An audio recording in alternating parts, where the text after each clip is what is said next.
Radio Infinita, con el auspicio de BCI Corporate and Investment Banking, banqueros comprometidos con tu negocio desde 1937, presentan Mirada Financiera.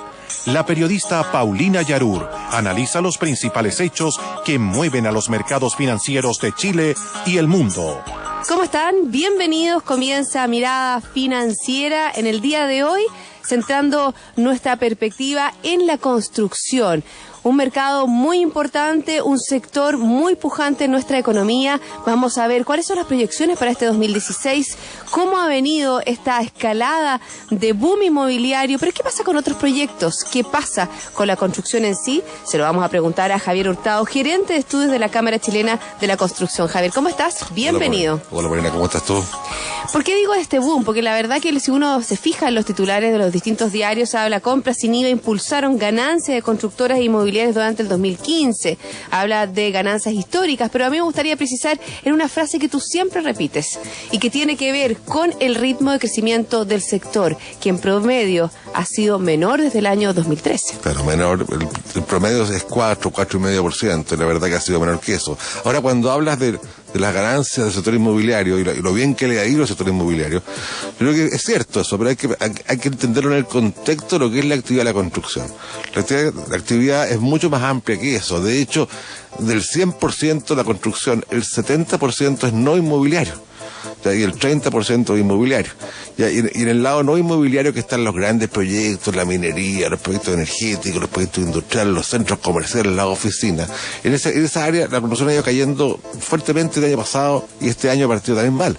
¿Ya? Y solamente lo que una actividad que está con actividad puntualmente este año es la vivienda, lo inmobiliario, producto del tema del IVA, digamos que toda vivienda que se entregue, se termine de construir hasta fines del 2016 está exenta de IVA.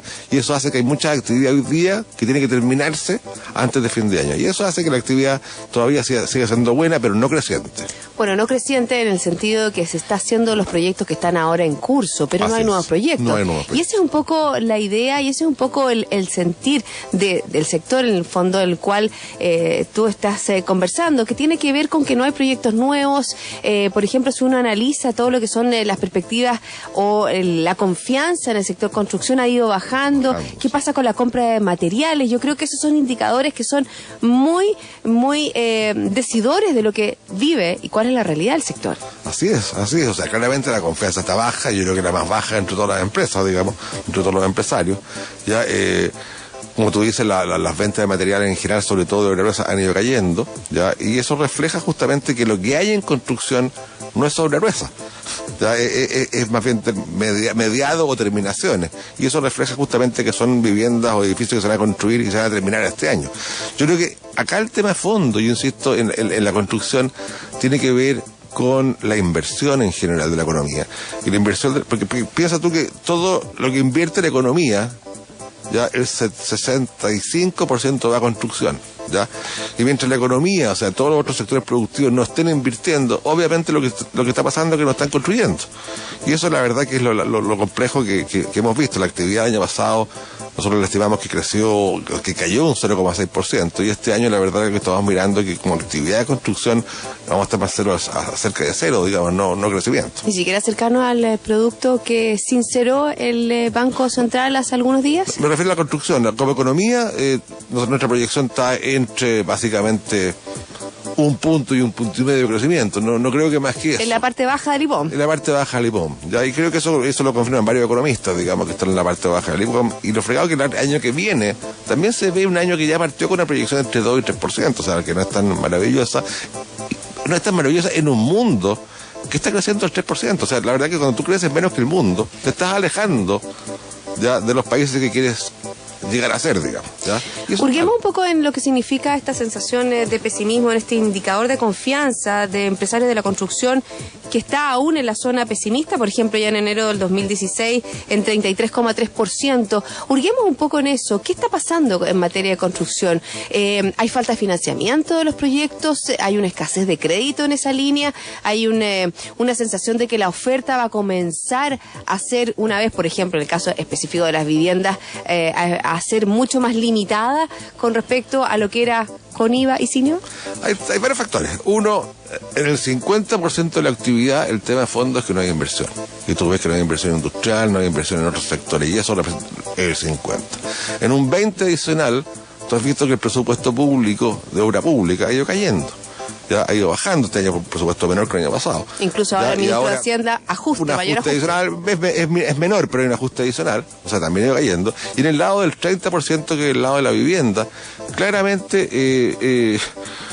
el tema del IVA desbordó un poco la demanda, ya, o sea, anticipó demanda, y uno podría pensar que está sobre la media, se demandó sobre el promedio que se debe demandar normalmente, con lo cual se anticipan demandas, lo que hace que hacia el futuro tú ya adelantaste una demanda, se adelantaron compras que tienden a hacer que el futuro baje un poco la actividad otra vez. Y adicionalmente, si la economía la estás proyectando todavía con tasas bajas, si los ingresos familiares no están creciendo a una tasa importante, que hoy día, si bien el desempleo está relativamente constante, pero básicamente producto de un incremento fuerte en empleo por cuenta propia, digamos que no es un empleo que uno lo puede contabilizar para efectos de ingresos importantes, uno ve que en realidad la masa monetaria está cayendo, o está igual o cayendo. ¿Cómo es la proyección del empleo específicamente en el área de construcción, que es un área intensiva? Bueno, este año está muy bien, tenemos 760.000 trabajadores este año trabajando, digamos, cifra bastante récord, pero nosotros estamos viendo que de aquí a fin de año esto va a caer y estamos esperando llegar cercano al 8%, 8,5% de desempleo en la construcción a fin de año, de aquí a fin de año. Y ahí en la economía creíamos que van a llegar a 7 y 7 hacia arriba, hacia fin de año. Javier, lo hemos conversado, conversando con Javier Hurtado, gerente de estudios de la Cámara Chilena de Construcción, lo hemos conversado en el sentido de que la mayor preocupación que ustedes tienen es que no hay proyectos de reposición. Sí. Hemos visto muchas veces como el tema de inversión se ha trasladado de lo que es el sector minería, que ha bajado de una manera muy importante, al sector energético, con ciertas áreas que están intentando generar, ¿no es cierto?, energías renovables no convencionales, pero aún falta mucho. ¿Cómo lo ven ustedes esa área? El energético está bien, yo creo que hay invirtiendo lo que se requiere invertir en energía, y por otro lado anda bien porque la demanda de energía no ha crecido a una velocidad como venía creciendo antes, con lo cual claramente se requieren menos proyectos de lo que se veía hace 5 años atrás. Ahora, ojo que han crecido muchos proyectos, hay proyectos convencionales, hay proyectos hidráulicos y algunos térmicos, pero también hay muchos proyectos no convencionales.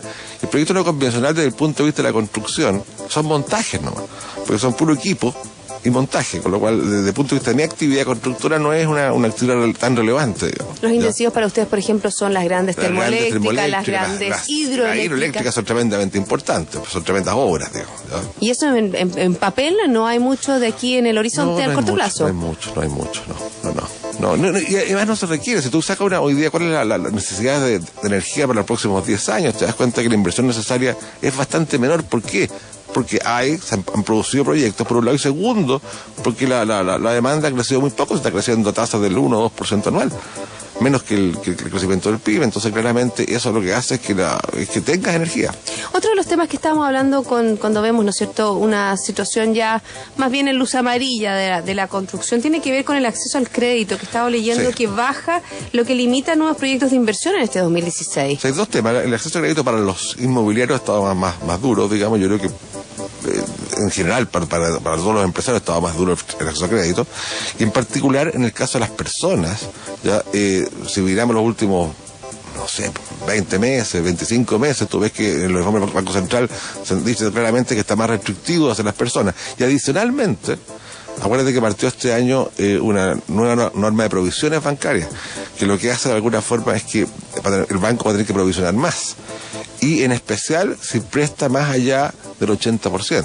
Entonces pasa que muchas personas no van a poder acceder a un pie adecuado, porque requiere tener por lo menos el 20% de pie para conseguirte un crédito. Antes te pedían el 10, incluso el 5, y ahora claramente por esta nueva norma de provisiones, el banco provisiona mucho si se excede del 80%, con lo cual es muy difícil que te dé un crédito mayor que eso. Entonces esa cuestión que afecta mucho la demanda futura, digamos. Al analizar un poco la realidad del sector, es bien dispar, ¿no es cierto?, lo que pasa en distintas regiones. ¿Cuál es el análisis que ustedes tienen? Por ejemplo, regiones que habían sido muy intensivas y muy prósperas en los años de superciclo del cobre, por ejemplo, las regiones del norte. Ahora eso ha ido aminorando. ¿Cómo ven la realidad de las distintas regiones? Es bien compleja la realidad de las regiones. Yo diría, para el norte efectivamente tú tienes ese efecto que la minería ha impactado mucho, digamos, la caída minera en en otras actividades en el norte, y eso se ha reflejado en todo, digamos, ¿ya? Y todavía, bueno, la zona central sigue siendo importante, la octava región sigue siendo importante, el sur ha tenido una actividad importante, digamos, en crecimiento, ¿ya? Y quizás ahora último va a haber un efecto puntual, no sé, con la pesca de salmones, probablemente en Puerto Montt también, que te baja un poco la actividad porque ahí hay un problema, digamos. Pero eso ha estado, digamos, bien dispareja, digamos, depende de cada actividad regional que sea importante, digamos. ¿Hay alguna proyección con respecto a zonas que, por ejemplo, va a haber mayor interés durante este 2016? Mira, es que donde hay más interés como actividad puede ser en aquellas zonas que hay proyectos energéticos, puntualmente son grandes, ¿ya? Más que eso no, porque la minería, olvídate, no hay muchos proyectos, y los grandes proyectos industriales en general son o centralizados, básicamente en la región metropolitana, ¿ya? O en ciudades muy importantes que quinta región y octava región, digamos. ¿Ya? Hablemos sobre el valor de las viviendas, que yo creo que ese es un tema fundamental y que ha empujado, ¿no es cierto?, al mercado inmobiliario al alza bastante importante. Vemos, por ejemplo, como las ventas de vivienda en la región metropolitana alcanza récord histórico de una década en 2015. Obviamente, como lo comentábamos antes de la entrada en vigencia del IVA, fue un 26,8% más que el 2014. Y el valor de las viviendas aumenta 32,8%, pero la verdad que se viene una baja para este 2016-2017. Bajan las ventas, no creo que en el valor. ¿Ya? Yo creo que acá hay un tema mucho más de fondo. ¿Ya? En los últimos, yo te diría, 5 años, ¿ya? Si ves cuánto ha crecido el precio promedio de la vivienda en Chile, digamos, y en particular en Santiago, estás hablando en tasas del orden del 10% real anual, ¿ya? Incluso más en algunas comunas, digamos. Y eso es raro, cuando tú tienes como una actividad, un bien puede crecer tanto en su precio, ¿ya? Y si ¿escasez de terreno? Y si empiezas a analizar finamente te das cuenta que lo que ha caído es la oferta relativa, ¿ya? Cada vez hay menos oferta relativa a la demanda que hay. Y eso tiene que ver importantemente con la escasez de suelo, no solamente del suelo físico para construir vivienda en el suelo mismo, digamos, sino con normativa de construcción para construir en altura. Si tú ves en los últimos años la cantidad de congelamiento de planes reguladores o cantidad de discursos de alcaldes que no quieren más edificios en su comuna, obviamente lo que te ha hecho es restringir la posibilidad de construir edificios también. Y eso hace que sea muy difícil, ya, instalar proyectos individualmente. Hoy día cuesta mucho más instalar un proyecto. Y eso hace que la oferta relativa caiga, como te digo, y cuando la oferta relativa cae ante una demanda con tanto creciente que ha sido, obviamente el precio de equilibrio es mucho más alto nomás. Y eso es lo que está pasando. Y ahí hace falta una política pública, porque en el fondo, ¿qué pasa? Tú miras países que están en desarrollo fuerte, Australia, Nueva Zelanda, que son países que crecen fuerte como Chile en ese sentido. Ellos tienen planificado ya 30 años de disponibilidad de terreno hacia adelante, siempre. Con lo cual, el precio de terreno es muy estable. Ya, cuando hacen la planificación urbana, están pensando en la demanda de vivienda por los siguientes 30 años. Acá, si tú preguntas cuando se hace la planificación urbana, ¿cuál es el estudio de demanda de vivienda de la ciudad? No existe. Y nosotros sabemos ya por datos que uno ha calculado que los próximos 10 años hacen falta entre 500.000 y 600.000 viviendas. ¿Dónde las vas a poner? No puedes poner en la altura porque hay un montón de restricciones, no hay más radio urbano, con lo cual es un problema. Bueno, vas a tener un problema de precio. ¿Ya? Ahí nos ha trabajado, por ejemplo, la Cámara Chilena de Construcción en conjunto, ¿no es cierto?, con el desarrollo de políticas públicas, ayudando a este sector del gobierno. Hemos hecho harto, creo que instalar ciertos discursos, por ejemplo, la necesidad de densificar las zonas donde hay buena movilidad, por ejemplo, los ejes del metro, que es bastante absurdo que el metro pase por áreas que no tienen edificios, digamos, en algunas zonas del metro. Ya, son todas medidas apuntando a generar más posibilidad de construir, digamos, departamentos, y eso obviamente va para tener una oferta disponible importante y no afectar precios constantemente. Hablando de los precios, hablando de las casas, uno pudiera pensar, y pensando en lo que pasó, por ejemplo, en economías como la estadounidense, ¿hay peligro de burbuja inmobiliaria en Chile? No, porque el ejemplo, lo que pasó en Estados Unidos tiene mucho que ver con capacidad, acceso a vivienda en condiciones económicas muy fáciles, digamos, de hecho con créditos muy largos, sin pie, condiciones que no tenías ni siquiera tú que demostrar que tenías ingresos para comprarte una vivienda, digamos, y creo que eso obviamente cuando hay caídas de demanda y empiezan a caer los proyectos, empiezan a caerse los proyectos y empiezas a bajar los precios. En Chile no es el caso, porque en realidad en Chile lo que ha pasado es un poquito al revés. De hecho los precios han subido por razones básicamente de valor de terreno, esa es la razón. Las demandas han subido puntualmente por el día, pero en general se han mantenido relativamente constantes en el promedio, digamos, en lo que históricamente ha sido, con lo cual no es tan grave tampoco. Y la necesidad de vivienda en Chile, tú si empiezas a analizar un poco cuánto hace falta de vivienda, hay una necesidad constante de déficit de vivienda del orden de las 700, 800.000 viviendas en Chile constantemente, ¿ya? Y producto del crecimiento económico está generando, como te digo, entre 100.000 viviendas más al año, por lo menos. Mucho tema que hablar. Estoy conversando con Javier Hurtado, gerente de estudios de la Cámara Chilena de la Construcción, por supuesto, haciendo una radiografía de cómo está este sector y cómo es la proyección para este 2016. Javier, hacemos una pausa, ¿te parece? Y luego seguimos con más Mirada Financiera. Visión es anticiparse a los desafíos, es lo que permite comprender las variables para entregar respuestas a tiempo. BCI Corporate Investment Banking, banqueros comprometidos con tu negocio desde 1937.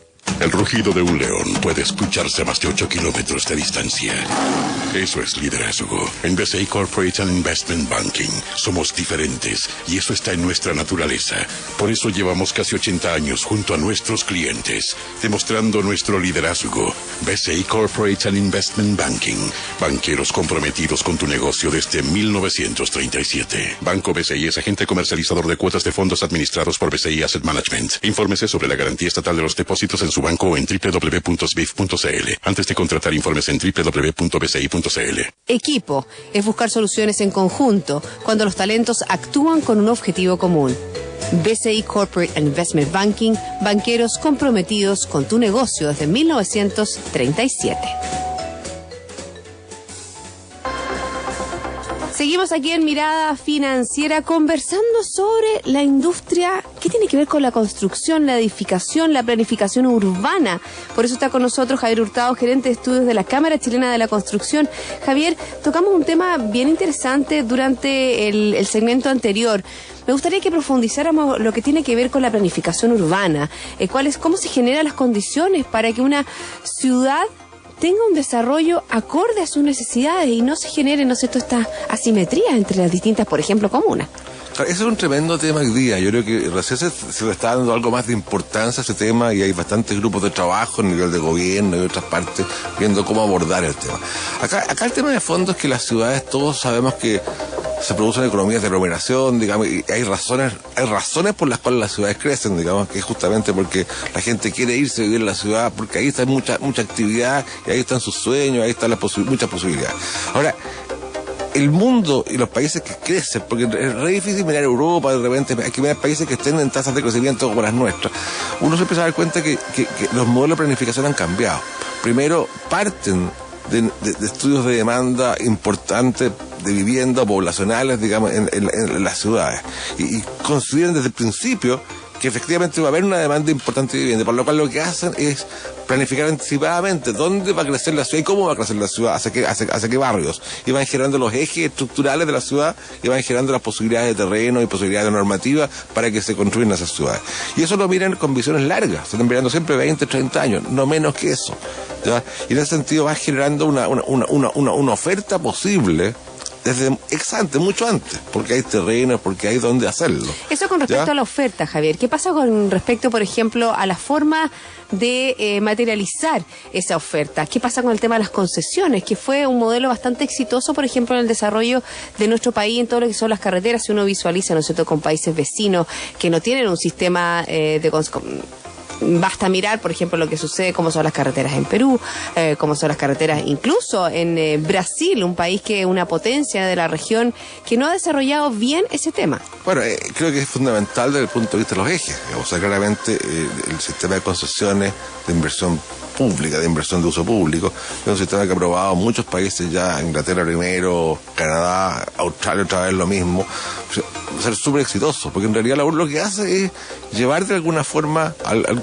concepto del que usa paga, digamos, y que no todos estén pagando por todo, sino que los que usan pagan lo que tienen que usar. Y creo que eso es un tremendo concepto al final, ¿ya? Y eso hoy día en esos países se ha desarrollado de forma muy potente, y creo que es la forma de seguir creciendo. Cuando tú ves que tus necesidades de infraestructura ahora como país, infraestructura urbana o infraestructura incluso interurbana, son tan grandes, porque Chile, en el último informe que hicimos, debe haber sido 110.000 millones de dólares en 10 años el déficit, te das cuenta que ahí Es imposible que con un presupuesto público solo tú puedas hacer esa inversión. Con lo cual tienes que buscar formas distintas de atraer privados para que hagan esa inversión, digamos, y obviamente la renten, digamos, ¿ya? Y exista. Sin esa inversión, tus posibilidades de crecer o desarrollarte o de competir son escasas.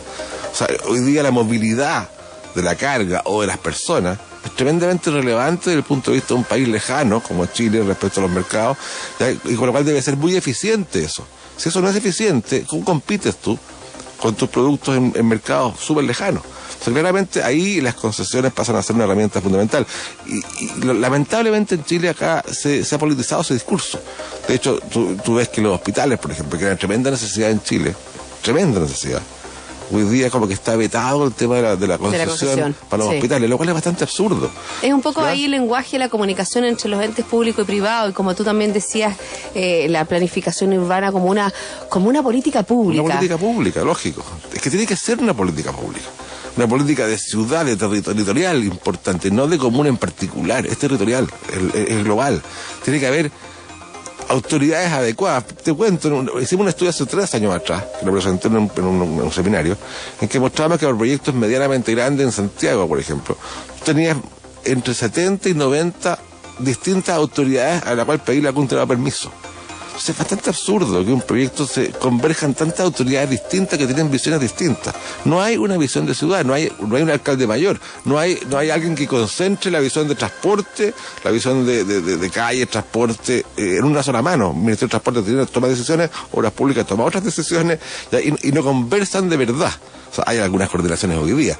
¿Cuáles son las recomendaciones que ustedes han hecho en esa área específica? Bueno, hay que crear organismos de coordinación, o sea, gobiernos de ciudad coordinados.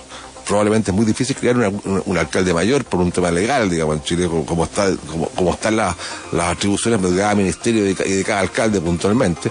Pero si uno podría crear un consejo de alcalde o un consejo ciudadano de ciudad que tenga presidencia, sea un cuerpo colegiado, digamos. Para unificar un poco los criterios. Yo creo que eso es importante, porque y ahí vamos a otro tema, Javier, que tiene que ver esta unificación de criterios para generar un ambiente más proclive a hacer inversión. Obvio. Hay un ambiente de incertidumbre, lo veíamos, ¿no es cierto?, con estos indicadores que tienen ustedes de pesimismo en el sector de la construcción.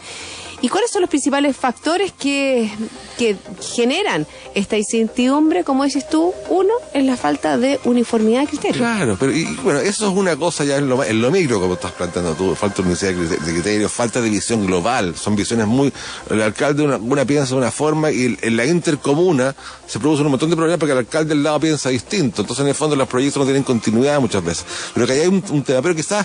Cuando tú miras los indicadores que estás planteando, yo creo que el tema es mucho más de fondo, porque lo que estamos viendo es un país que tiene muchas reformas, genera mucha incertidumbre con un montón de reformas, ya no solamente las que todos conocemos, digamos, como la tributaria, que genera tremenda incertidumbre, ahora la laboral, que genera tremenda incertidumbre, la constitucional también, pero entre medio han habido otras reformas más que no se ven tanto, digamos, la ley de aporte al espacio público, que está en discusión, la ley de captura de plusvalía de los terrenos, que está en discusión. El tema de los suelos también, ¿no? Ese es el que te digo, captura de plusvalía. Ya han habido el mismo tema de la ley de agua, que está con el Congreso, que cambia la propiedad de alguna forma del agua. Entonces todas esas discusiones, que son palabras mayores porque están cambiando conceptos de propiedad también, ¿ya?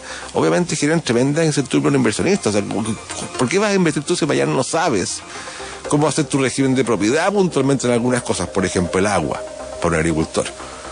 ¿Cuánto vale una tierra sin agua o tierra con agua? Totalmente distinto. Totalmente distinto. Entonces, si tú al final estás eliminando el concepto de la propiedad del agua por un concepto de la concesión de agua, ¿ya? Obviamente cambia todo.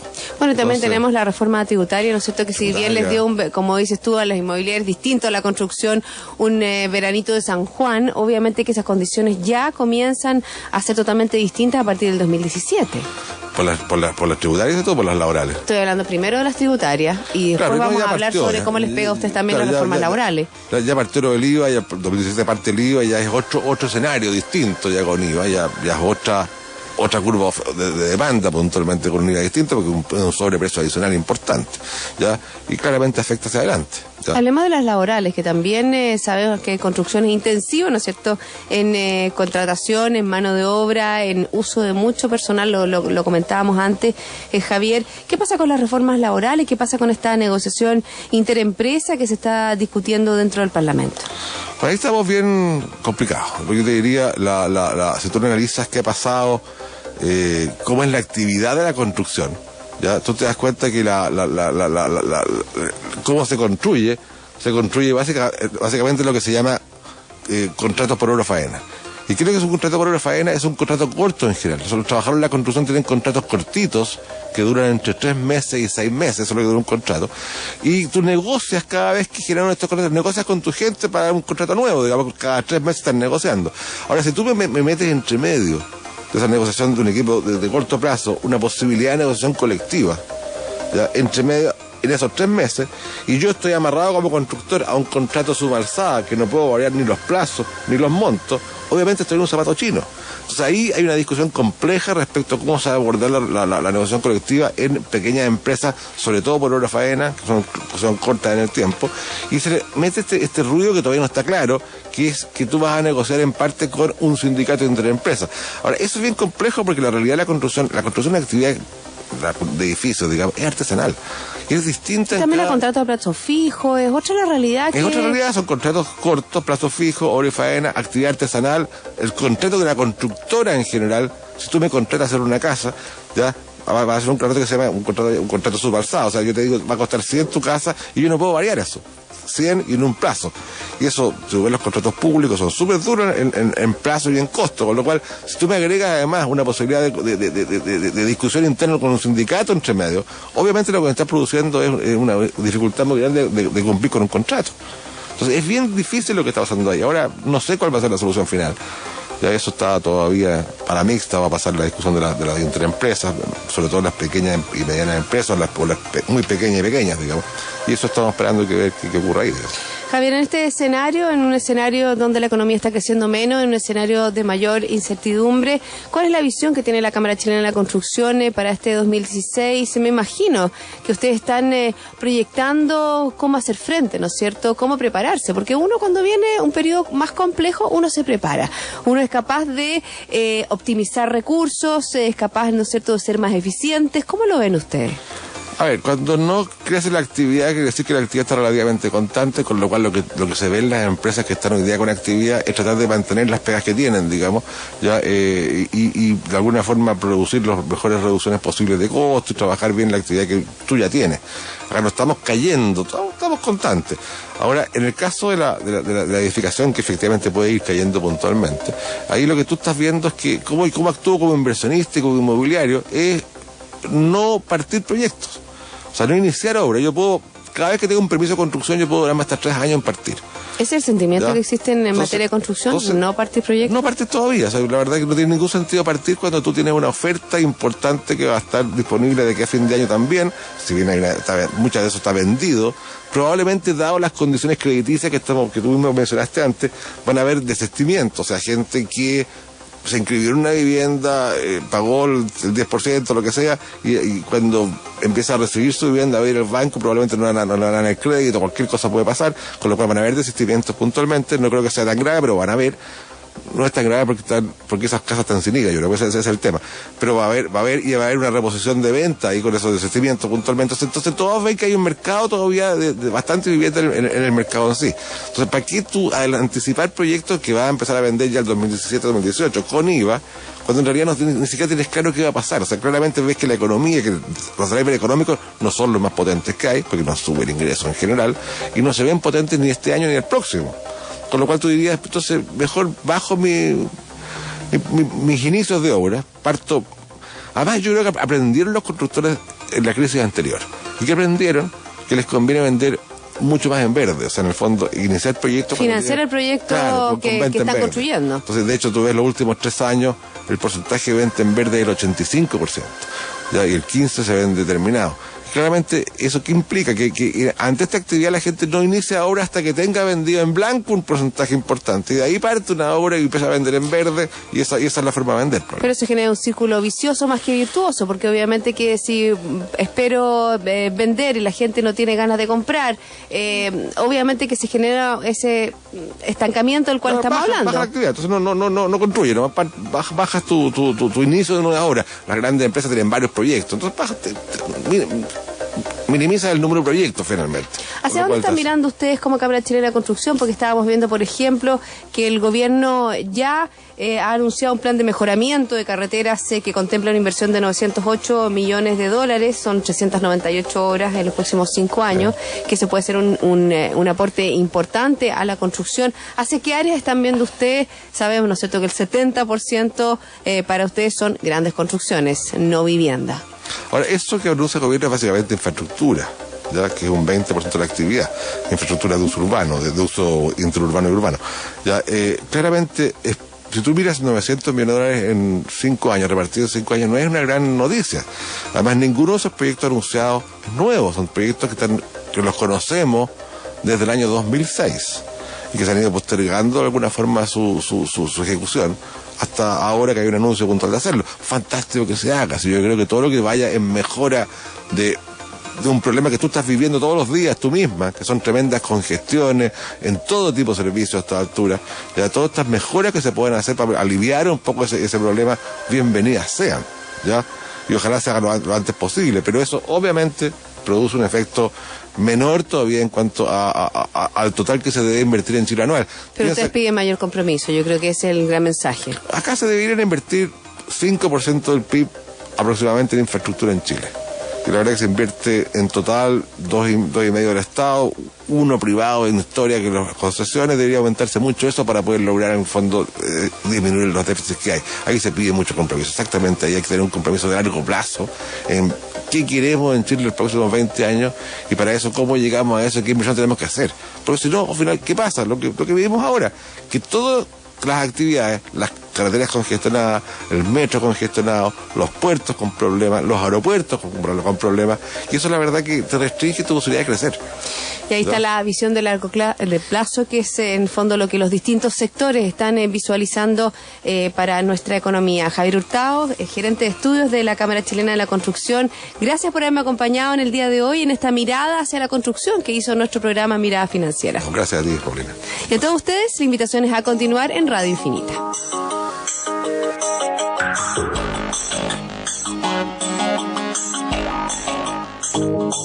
Esto fue Mirada Financiera, con el auspicio de BCI Corporate and Investment Banking, banqueros comprometidos con tu negocio desde 1937.